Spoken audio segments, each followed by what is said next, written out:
2 काली और 3 गोरी बहू का पहला बच्चा। पंडित जी, आप भी कैसी कैसी लड़कियों की फोटो दिखा रहे हो। मुझे लड़कियां गोरी गोरी सुंदर सुंदर लड़कियां चाहिए, ऐसी नहीं काली पीली। मेरे 5 बेटे हैं और मुझे 5 की ही पत्नियां सुंदर चाहिए, कोई भी किसी से कम नहीं होनी चाहिए। बहन जी, मेरे पास लड़कियों की कमी थोड़ी है। ये तो एक से एक फोटो है, आप देखती रहोगी लेकिन फोटो खत्म नहीं होंगी। कई सारी फोटोज देखने के बाद रुक्मणी को केवल 3 ही लड़कियां बहुत ज्यादा पसंद आती हैं। अब फिलहाल तो मुझे ये तीनों लड़कियों की फोटो पसंद आई। बाकी के मेरे 2 बेटे रह गए, उनके लिए आप मुझे बाद में फोटो दिखा देना।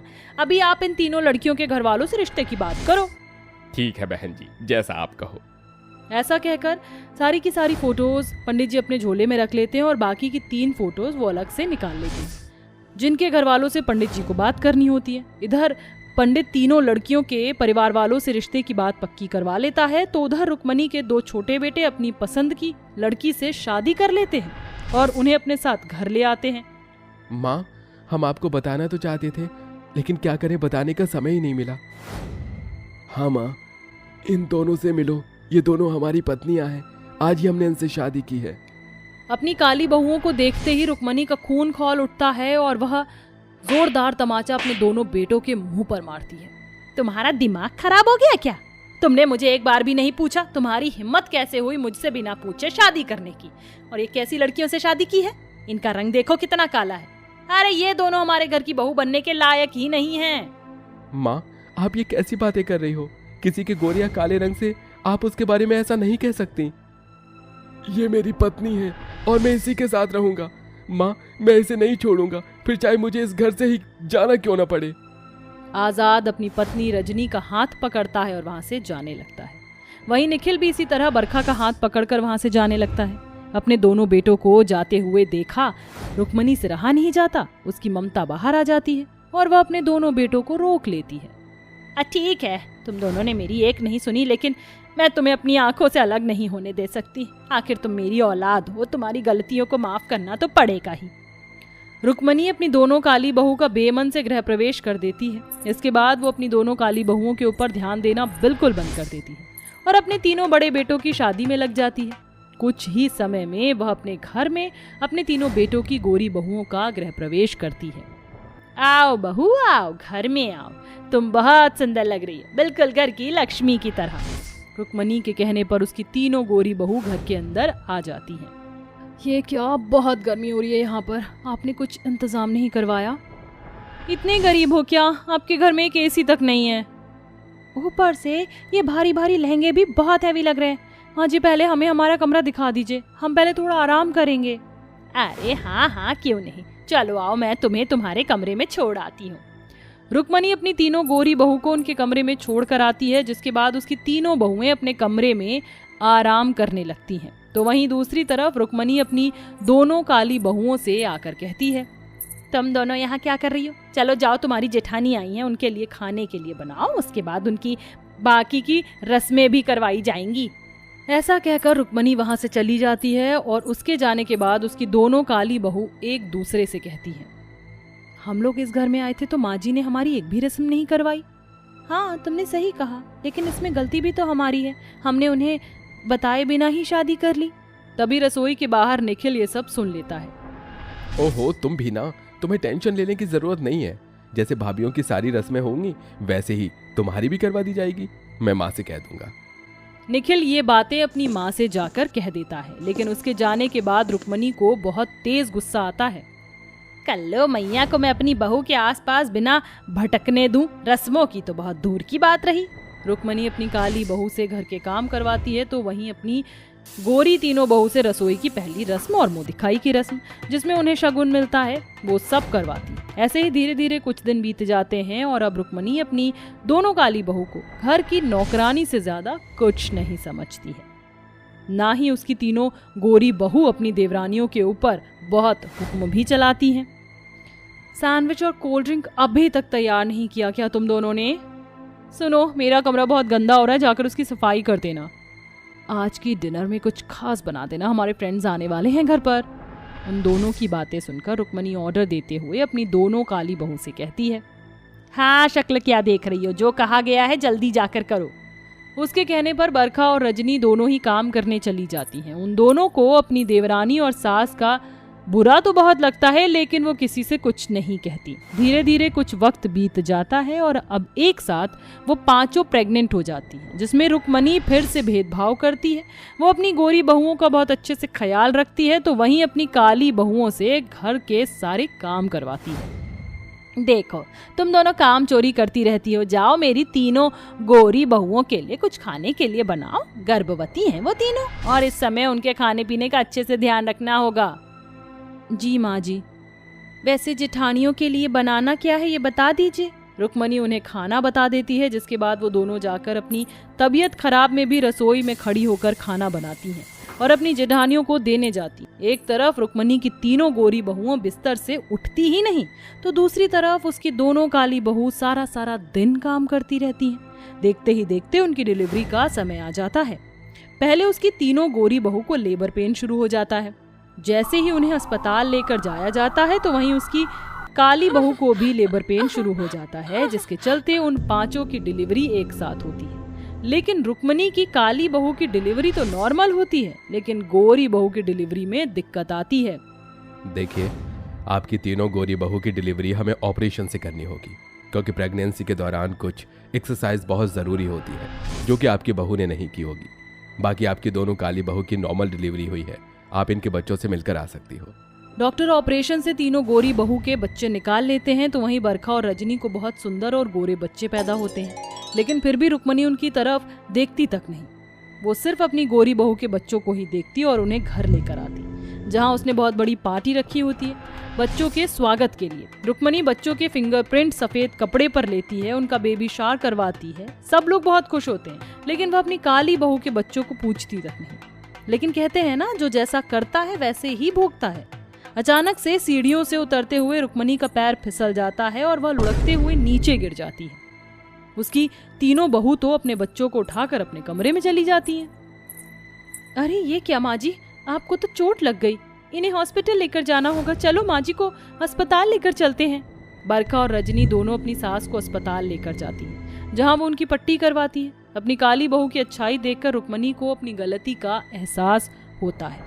मैंने तुम्हारे साथ कितना बुरा किया, तुम्हारे बच्चों का अच्छे से स्वागत तक नहीं किया, ना उनका बेबी शावर किया, और शुरू से तुम्हारे ऊपर बहुत अत्याचार किया। फिर भी तुमने मेरी मदद की।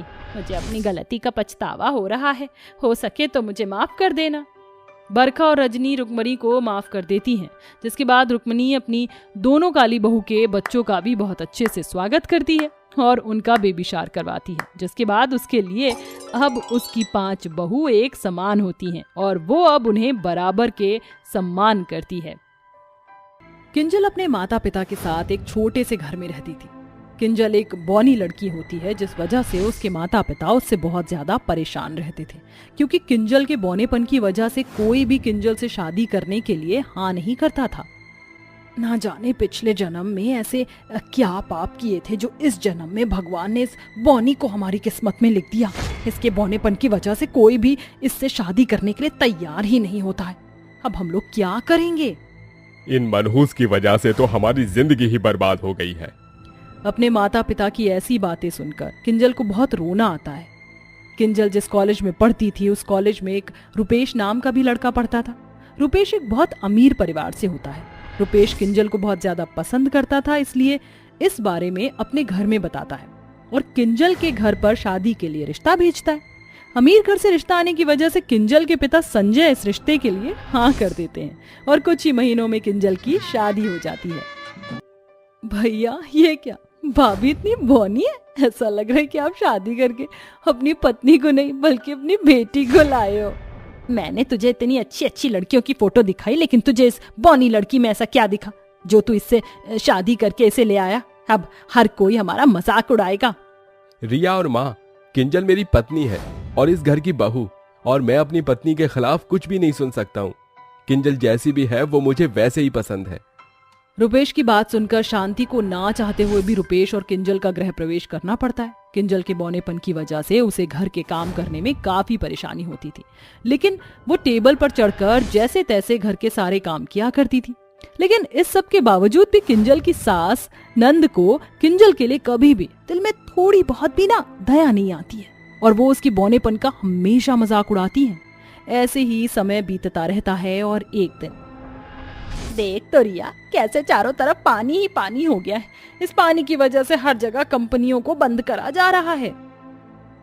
शांति इतना कह ही रही होती है कि तभी रुपेश आंखों में आंसू लिए घर आता है, जिसे देखकर शांति कहती है, क्या हुआ रुपेश, तू रो क्यों रहा है? सब कुछ ठीक है ना? सब खत्म हो गया माँ। बारिश की वजह से हर जगह बाढ़ आने की संभावना हो गई है। हर जगह बारिश का पानी घुस गया है। हमारी कंपनी में भी पानी घुस गया है, जिस वजह से हमारी कंपनी सील हो गई है।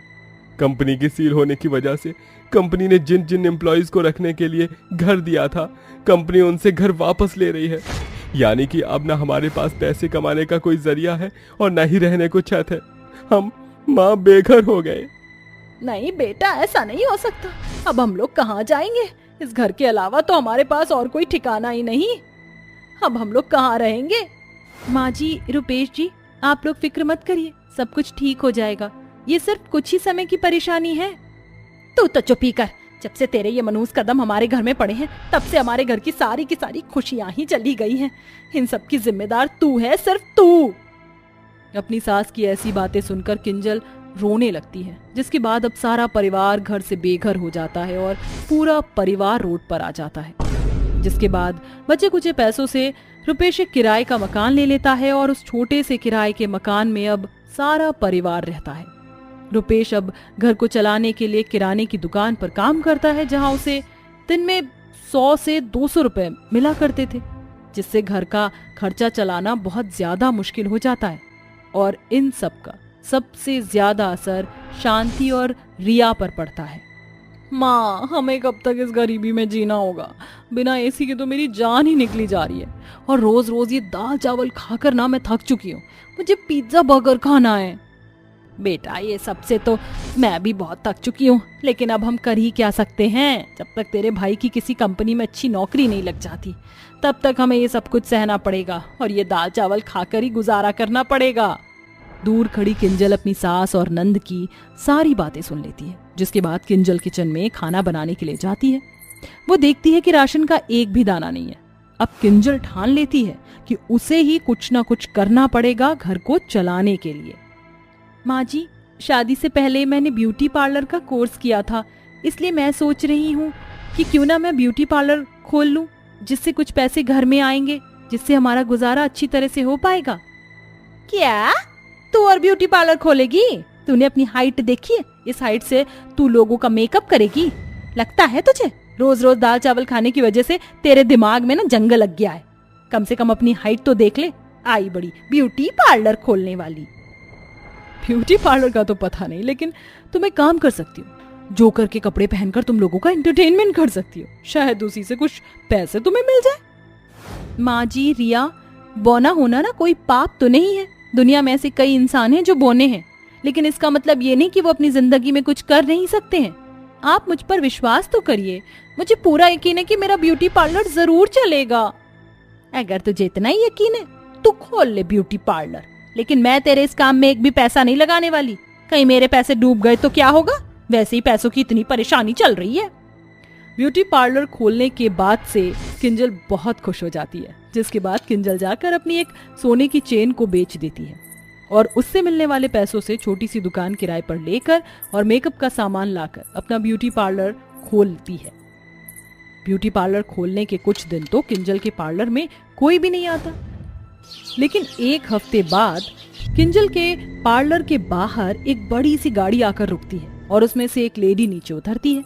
लेडी ब्यूटी पार्लर का बोर्ड देखकर पार्लर के अंदर जाती है और किंजल से कहती है, मेरा नाम मोनिका है और मुझे एक पार्टी में जाना है। पार्टी में जाने के लिए मुझे पार्लर से रेडी होना था और मैंने जिस पार्लर में अपॉइंटमेंट ली थी, उन्होंने अपॉइंटमेंट कैंसिल कर दी। क्या तुम्हें मेकअप अच्छे से करना आता है? जी मैम, मुझे मेकअप बहुत अच्छे से करना आता है। आप बैठ जाइए, मैं आपका बहुत अच्छे से मेकअप करूंगी। जिसके बाद मोनिका चेयर पर बैठ जाती है और किंजल उसका बहुत सुंदर मेकअप करती है।